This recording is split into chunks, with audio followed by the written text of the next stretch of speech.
우리 오전 시간에는 형제 사랑에 대해서 살펴보았습니다.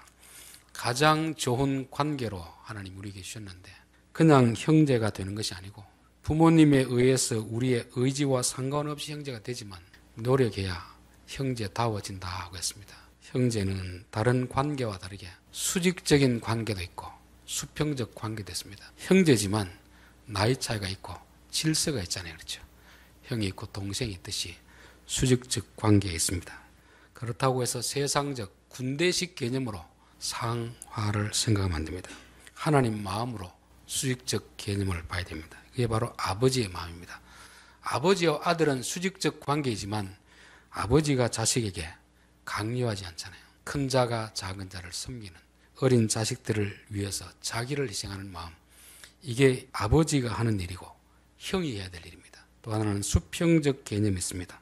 나이 차이도 있고 모든 것이 다르지만 인격적으로 대하는 것입니다. 동생이라고 해서 막 대하는 게 아니잖아요. 예수님은 하나님의 아들이지만 그 갈릴리 사람들 친구라 여기신 것은 모든 면에서 차이가 나지만 대할 때 무시하지 않고 인격적으로 대하는 것입니다. 그래서 형제들이 서로가 서로를 인격적으로 대하면 형은 동생을 사랑하고 동생은 형을 존중하면 하나님이 원하시는 천국이 이루어진다는 것을 오전 시간에 말씀드렸습니다. 오후 시간에는 영생과 이웃 사랑에 대해서 한번 살펴보겠습니다. 오늘 두 곳 본문을 봤는데 내용은 살피지 않더라도 다 아는 내용입니다. 부자 청년이 와서 예수님 앞에 어떻게 하면 내가 영생을 얻겠습니까? 그 질문하는 내용이고, 누가복음에는 율법 교사가 와서 어떻게 하면 내가 영생을 얻겠습니까? 그 질문이죠. 거기에 대한 대답으로 선한 사마리아인의 비유를 설명해 주었습니다. 이 두 사람은 서로 묻는 의도는 다른데 관심은 뭡니까? 영생입니다. 영생. 영생이 뭘까요? 영생. 우리가 생각하는 영생하고 성경이 말하는 영생, 또 이 두 사람이 묻는 영생의 의미는 다릅니다. 저는 사람과 대화할 때 그 사람의 말을 알아들으려고 하면 그 사람이 쓰는 용어가 어떤 의미로 쓰고 있는지 서로 일치해야 이게 대화가 됩니다. 요한복음 3장에 보면은 거듭남에 대해서 이야기할 때 사람이 거듭나지 아니하면 하나님 나라에 들어갈 수 없느니라 하니까 니고데모는 뭘로 이야기했습니까? 어머니 뱃속으로 들어가는 것, 한 번 나온 사람이 다시 어떻게 들어가겠습니까?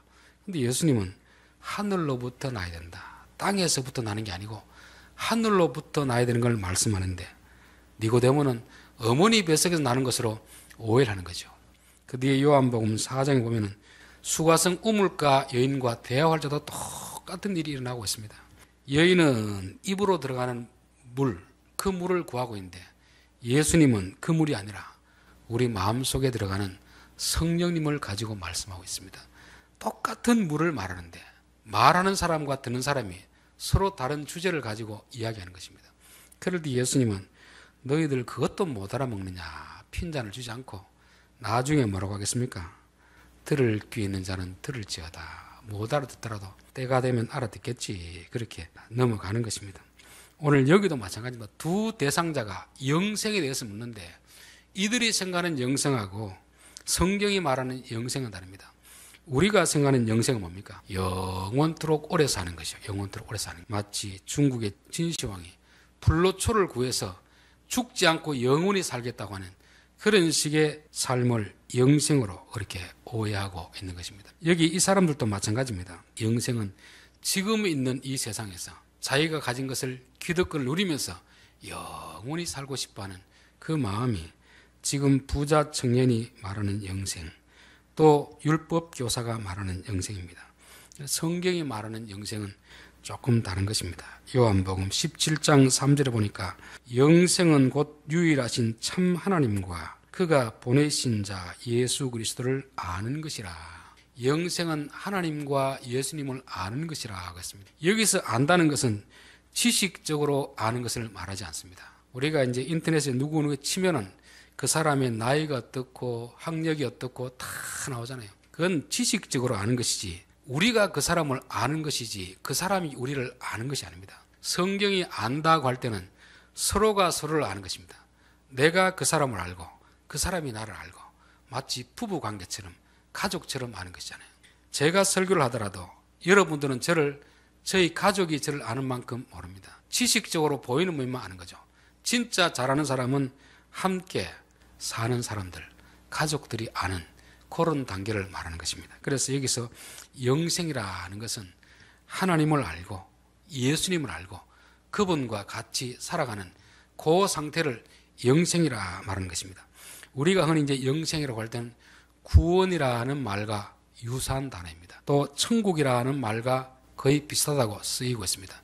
말은 영생, 구원, 천국이라 이 말이 서로 다른 단어이더라도 의미에 봐서는 거의 일치한다고 보는 것입니다. 요한복음 3장 16절에 보면은 하나님이 세상을 이처럼 사랑하사 독생자를 주셨으니 이는 그를 믿는 자마다 멸망하지 않고 영생을 얻게 하려 하심이라. 여기서 우리는 영생을 뭘로 이해합니까? 구원을 얻는 것으로 그렇게 이해하는 거죠. 요한복음 5장 24절에 보면은 내가 진실로 진실로 너희에게 이르노니 내 말을 듣고 또 나를 보내신 이를 믿는 자는 영생을 얻었고, 요한복음 3장 16절은 영생을 얻게 하려 하심이라 되어 있고, 5장 24절은 영생을 얻었고 되어 있습니다. 근데 이제 번역상 시제가 잘못되어 있습니다. 3장 16절은 앞으로 얻을 것, 미래에 일어날 것처럼 번역이 되어 있고, 요한복음 5장 24절은 이미 얻은 과거 것으로 이렇게 번역을 하는데, 실제로 헬라어 보면 현재입니다. 현재. 지금 얻는 거 지금.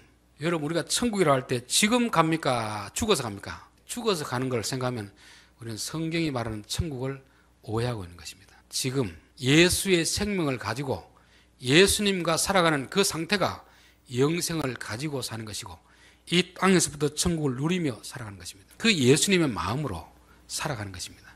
예수님의 가르침으로 살아가는 것이죠. 그러니까 이 사람들은 영생을 구하는데 예수님이 말씀하는 영생을 이해하지 못하고, 우리들 또한 영생을 얻는다고 하니까 죽어서 저 세상에 가서 영원히 살겠구나, 그렇게 오해하는 것입니다. 그러다 보니 이 땅에서는 영생을 누리지 못하고 살아가는 거죠. 성경은 분명히 요한복음 3장 16절이나 요한복음 5장 24절이나 현재입니다. 현재. 지금 살아있는 이 시점부터 예수님을 믿는 자, 그 말씀을 듣는 자들은 영생을 가지고 영생을 살아가고 있는 것입니다. 그래서 우리는 성경을 볼 때 예수님이 말씀하시는 그 영생의 개념을 말하는 자의 의도대로 이해를 해야 되는 것입니다. 이게 창세기 이제 5장에 보면 에녹에 대해서 말씀하는데, 에녹은 하나님과 동행하면서 365년을 살았고 하늘로 들림 받았더라 되잖아요. 그러니까 이 사람은 땅에 있을 동안에도 뭘 누린 겁니까? 영생을 누린 거죠. 천국을 누리다가 죽어서 다시 그 천국으로 간 것입니다. 사도 바울의 고백처럼 살아도 주를 위하여 살고 죽어도 주를 위하여 죽나니 사나 죽으나 주의 것이로다. 이런 사람들에게는 삶과 죽음의 경계선이 그렇게 큰 차이 나지 않습니다. 살아있을 동안에도 영생을 누리고 천국의 삶을 사는 것이고, 죽어서도 영생을 누리고 천국의 삶을 사는 것이죠. 그래서 성경이 말하는 영생이라는 것은 저 먼 곳에 있는 것이 아니고, 좋은 집에 가야 되는 것이 아니고, 돈을 더 벌어가지고 큰 집에 살아야 영생을 누리는 게 아닙니다. 예수를 믿는 순간 예수님의 마음을 가지고 예수님과 동행하면 거기서부터 영생의 삶은 시작되는 것이고 천국의 삶은 시작되는 것입니다. 그럴 때 예수님이 뭐라고 합니까? 영생을 누리려고 하면, 얻으려고 하면 계명을 지키라 됐습니다. 계명. 우리가 영생이라는 개념을 오해하기 때문에, 아니 구원을 계명을 지킨다고 됩니까? 이렇게 생각할 수 있는데, 여러분 하나님의 계명은 구원받은 자들에게 주시는 것입니까? 구원받기 전에 구원할 대상을 조건으로 주시는 것입니까? 10계명을 주시는 말씀은 출애굽한 다음에 구원을 시켜놓고 나서 주는 말씀입니다.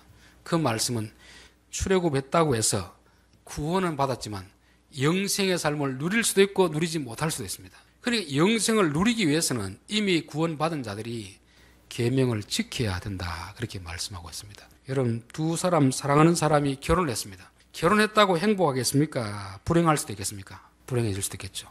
서로 생각이 다르잖아요. 가치관이 다릅니다. 그런데 결혼할 때는 상대방의 단점이 안 보이니까 잠시 살아가는데, 살다 보면 이제 서로의 단점이 다 보이잖아요. 그때부터는 이제 헤어질 수도 있고 계속 살 수도 있습니다. 그렇기 때문에 결혼할 때는 뭐랍니까? 결혼 선서를 하고 또 두 사람 나름대로 어떤 규칙을 정하지 않습니까?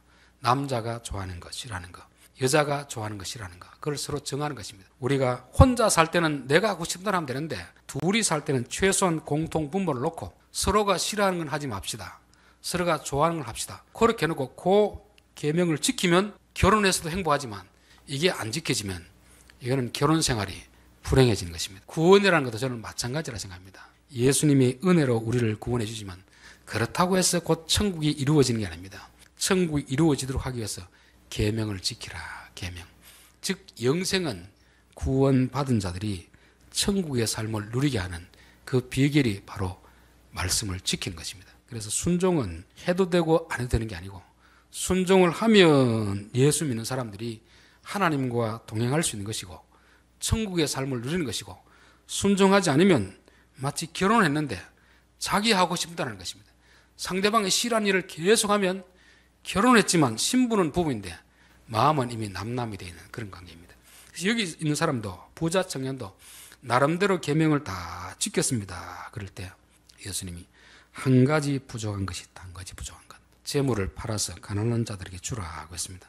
여기서 이제 부자 청년이 갈등이 생기는 거죠. 즉 부자 청년은 계명을 지킨다는 것을 무엇으로 이해했겠습니까? 열심히 종교 생활하는 것을 계명을 지키는 것으로 생각했습니다. 그런데 계명의 조항들은 계명을 만든 본래의 정신이 있습니다. 본래 정신. 그 목적을 이루기 위해서 조항이 필요한 것이지, 그 목적과는 상관없이 어떤 계명만 지킨다고 해가지고 되는 게 아니잖아요. 근데 이 청년은 어려서부터 열심히 교회는 잘 나오고 주일학교 출석도 하고 헌금도 잘하고 예배도 잘 드렸는데 그 계명을 말씀하신 분의 취지를 모르니까 실제로는 계명을 지키지 않는 것 같은 것이죠. 율법의 근본 정신이 뭐겠습니까? 하나님을 사랑하고 이웃을 사랑하는 거잖아요. 그러면 타락한 사람의 마음은 뭐겠습니까? 자기를 사랑하고 돈을 사랑하는 아닙니까? 계명이라는 건 뭐냐면은 자기를 사랑하고 돈을 사랑하는 사람으로 하여금 하나님을 사랑하고 이웃을 사랑하는 사람으로 만들어가기 위해서 이런저런 조항이 필요한 거거든요. 이 사람은 여러 가지 조항은 다 지켰는데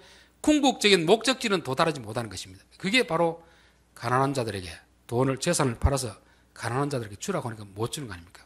이 청년은 지금 계명을 지켰습니까? 못 지켰습니까? 계명을 못 지킨 거죠. 그는 여전히 사람보다는 돈이 더 소중한 것입니다. 그런 사람은 영생을 누릴 수가 없고 하나님과 동행할 수도 없는 거죠. 하나님은 사람을 사랑하라고 했지 돈을 사랑하라고 안 했거든요. 이웃을 사랑하라고 했지 자기를 사랑하라고 하지 않았습니다. 그런데 교회 안에 있으면서 계명은 다 지키는데 이웃도 사랑하지 않고 하나님도 사랑하지 않고 돈을 사랑하고 자기를 사랑하면서 영생을 누리려고 하니까 이건 마치 물과 기름이 섞일 수 없는 그런 것 같은 것입니다. 우리가 공부를 잘하려고 하면 공부를 해야 공부를 잘하지 공부는 안 하고 성적이 올라가는 방법이 없습니까? 운동은 안 하고 근육 키우는 방법이 없겠습니까?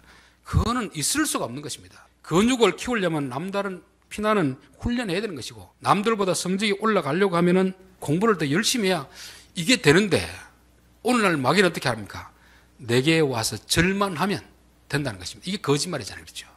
우리가 계명을 지킨다는 것은 하나님을 사랑하는 사람으로 이웃을 사랑하는 사람으로 바꾸고 가는 건데 아무리 계명을 지켜도 아무리 교회를 오래 다녀도 하나님보다 자기를 사랑하고 사람보다 돈을 사랑하면 이 땅에서는 영생을 누릴 수가 없습니다.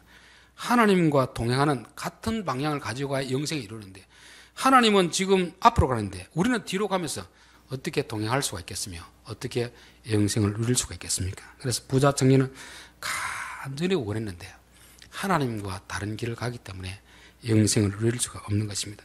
두 번째 율법교사는 부자 청년보다는 조금 낫습니다. 율법교사는 계명의 본질을 다 알고 있습니다. 계명의 핵심을 알고 있죠. 너가 읽은 성경에 뭐라고 되어 있더냐 하니까 하나님을 사랑하고 이웃을 사랑하는 것으로 되어 있습니다. 그럼 너 참 똑똑하다. 그렇게 해라 이렇게 말씀했습니다. 그때 이 사람이 묻는 질문이 내 이웃이 누굽니까? 내 이웃이. 하나님을 사랑하는 건 좋은데 그럼 내 이웃은 누가 내 이웃입니까? 그렇게 물을 때 선한 사마리아인의 비유를 가지고 설명하는 것입니다. 한 사람이 강도를 만나서 겁안 주고 가고 있는데 제사장이 보고 그냥 지나치고 레위인이 보고 그냥 지나칩니다. 그들은 왜 그냥 지나쳤겠습니까? 저 사람은 내 이웃이 아니다. 나와 상관없는 사람이다. 그렇게 생각하니까 그냥 지나치는 것입니다. 레위인이나 제사장이나 하나님을 사랑하고 이웃을 사랑하는 말씀은 다 알고 있습니다. 그런데 왜 이웃을 그냥 지나치겠습니까? 이웃이라고 생각 안 하는 거죠. 그런데 사마리아인은 그를 정성껏 돌봐주는 것입니다. 그때 예수님이 질문했습니다. 내 생각에는 이 세 사람 중에 누가 강도 만난 자의 이웃이 되겠느냐? 이르되 자비를 베푼 자니이다. 예수께서 이르시되 가서 너도 이와 같이 하라 하시니라. 질문을 들어보면 그 사람의 사고방식을 알 수 있습니다. 사고방식. 율법교사는 누가 내 이웃입니까? 그렇게 물었죠. 예수님은 뭐라고 했습니까? 누가 강도 만난 자의 이웃이냐? 그렇게 물었잖아요. 관점이 달라지는 관점. 제가 늘 이야기하지만 한국인은 영어를 잘할 수가 없습니다. 사고구조가 미국 사람하고 틀리기 때문에 그래요. 미국인은 항상 자기가 중심에 있습니다. 내가 중심에 서 있는 사람하고 한국인은 어떻습니까? 우리가 있어요. 우리. 자기 부인도 우리 마누라 하잖아요. 우리 마누라가 아니고 내 마누라인데도 우리 마누라 하는 이유는 생각 자체가 한국인들, 동양인들은 가정이 우선입니다. 공동체 우선입니다. 그러니까 사고방식이 내 중심적인 사람들하고 공동체 중심 사람하고는 늘 부딪히게 되어 있습니다. 여러분, 기독교는 서구인에서 나온 게 아니고 동양인의 사고에서 나온 것입니다. 그래서 구약 성경에는 개인의 구원에 대해서 그렇게 강조하지 않습니다. 공동체의 구원.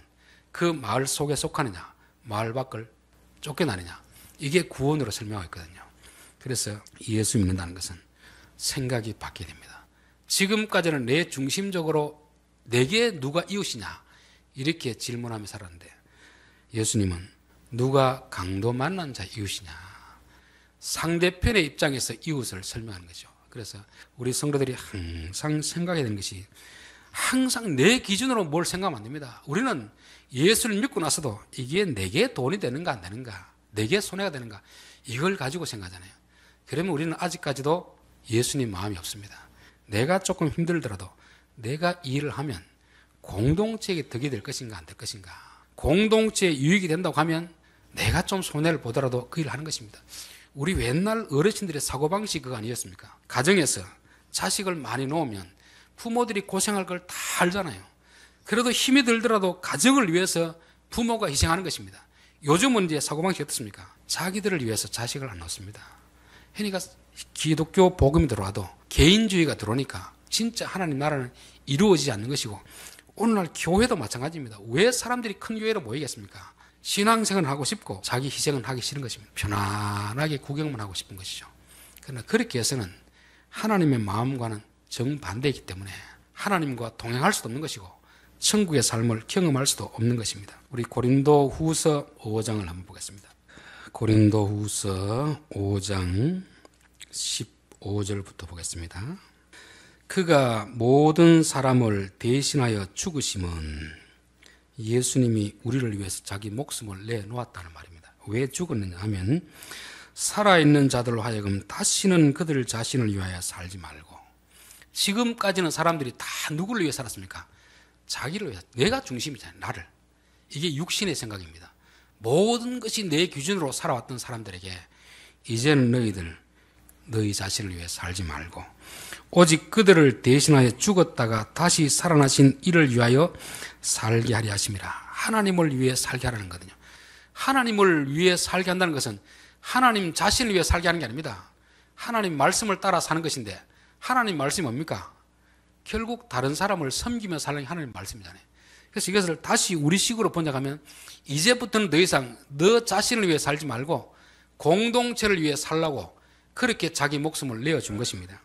그러므로 그런 목적으로 우리를 구원했기 때문에 이제부터는 어떤 사람도 육신을 따라 알지 아니하노라. 육신을 따라 안다는 것은 타락한 인간의 본성입니다. 우리가 사람을 대할 때 어떻게 대합니까? 저 사람을 만나면 내게 덕이 될까 안 될까? 덕이 되면 만나고 손해가 되면 안 만나고, 이게 육신적으로 사람을 판단하는 것입니다. 형제를 대할 때도 그렇게 하고 친구를 대할 때도 늘 그렇게 하는 것입니다. 이게 타락한 인간의 본성이고, 구원받은 사람들은 그렇게 살지 말라는 것입니다. 자, 17절 그런즉 누구든지 그리스도 안에 있으면 새로운 피조물이라. 이전 것은 지나갔으니 보라 새 것이 되었도다. 그리스도 안에 있다는 말은 육신에 있지 않다는 말입니다.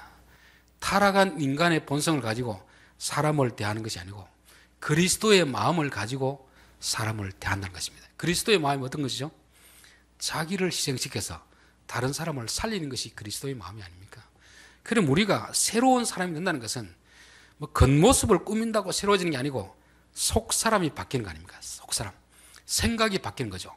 이전까지는 나를 위해서 살았던 사람, 모든 것이 내 기준인 사람, 그래서 내게 덕이 되면 좀 친하고 내게 손해가 되면 원수 맺고, 이게 지금까지 삶인데, 예수님은 자기의 목숨을 내어놓고 다른 사람을 구원하는 그 길을 가시면서 우리도 또한 작은 예수가 되기를 원하는 것입니다.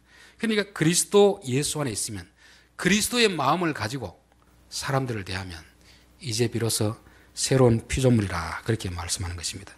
결론입니다. 오늘 두 사람의 이야기를 말씀드렸습니다. 부자 청년 그리고 율법교사, 둘 다 영생을 원하지만 그들이 말하는 영생과 예수님이 말하는 영생은 달랐습니다. 우리가 생각하는 영생과 성경이 말하는 영생도 다릅니다. 우리는 단지 죽어서 영원히 사는 것을 영생이라고 하지만 그것도 맞는 말입니다. 더 중요한 것은 성경이 영생을 말할 때는 현재형으로 말해요. 현재형. 즉 예수를 믿고 그분 안에 있으면 그 생명을 우리 속에 가진 것이고 그때부터 천국의 삶을 살게 된다는 것입니다. 부자 청년은 계명을 지킨다고 했는데 사실은 껍데기만 지킨 거죠. 흉내만 낸 것입니다. 우리가 신앙생활 하더라도 종교적 열심을 내더라도 예수님의 마음을 가지지 않고 하는 예배, 봉사, 모든 것들은 껍데기에 불과한 것입니다. 아무리 계명을 다 지켜도 이웃을 사랑하는 마음이 없는데, 사람보다 돈을 더 사랑하는데 그게 어떻게 계명을 지킨 것이 되겠습니까? 영생을 누리기 위해서는 우리의 생각이 바뀌어야 됩니다. 돈을 사랑하는 사람이 사람을 사랑하는 사람으로 바뀌어야 됩니다. 자기를 사랑하는 사람이 공동체를 사랑하는 사람으로 바뀌면 영생이 시작되는 것이고, 늘 내 기준, 사람들이 내게 뭘 잘해주나 이렇게 생각하면 우리는 예수를 믿어도 여전히 영생과는 상관없는 삶을 살게 되는 것입니다. 율법 교사는 뭐가 잘못됐습니까? 성경을 그렇게 잘 알았잖아요. 핵심을 쥐어 짜가지고 단 한 문장으로 요약할 만큼 성경을 통달한 사람이었습니다. 중요한 것은 적용을 못하는 거예요. 적용. 누가 내 이웃입니까? 누가 내 이웃입니까? 어제도 말씀드렸는데, 하나님을 사랑하는 것이 뭔지를 모르면 열심히 종교적 행동을 하고서 형제를 사랑하지 않는 사람이 되는 것입니다. 하나님을 사랑하는 것은 하나님을 믿고 그분의 말씀에 순종하는 거 아닙니까? 그분의 말씀이 뭐죠? 형제를 사랑하라는 거잖아요. 즉 하나님의 말씀을 따라 형제를 사랑하는 것이 하나님을 사랑하는 것입니다. 여기서도 내 이웃이 누구냐? 내 이웃. 우리는 내 주위에 있는 사람들, 그리고 또 나와 친한 사람 이웃으로 생각하고 나와 생각이 맞지 않으면 원수 취급하는데, 성경은 내 중심이 아니라 타인 중심에서 타인 중심. 내게 도움이 필요한 사람, 그 사람이 이웃이라고 말씀하고 있습니다. 그래서 우리는 내 중심적인 사고에서 타인 중심적으로, 공동체 중심적으로 사고가 바뀌어야 비로소 예수님의 마음을 가지게 되는 것이고, 그리고 우리가 그 마음을 가지고 사람들을 대할 때 우리는 그곳에서 영생을 누리는 것이고, 그곳이 바로 하나님 나라가 되는 것입니다. 기도하겠습니다.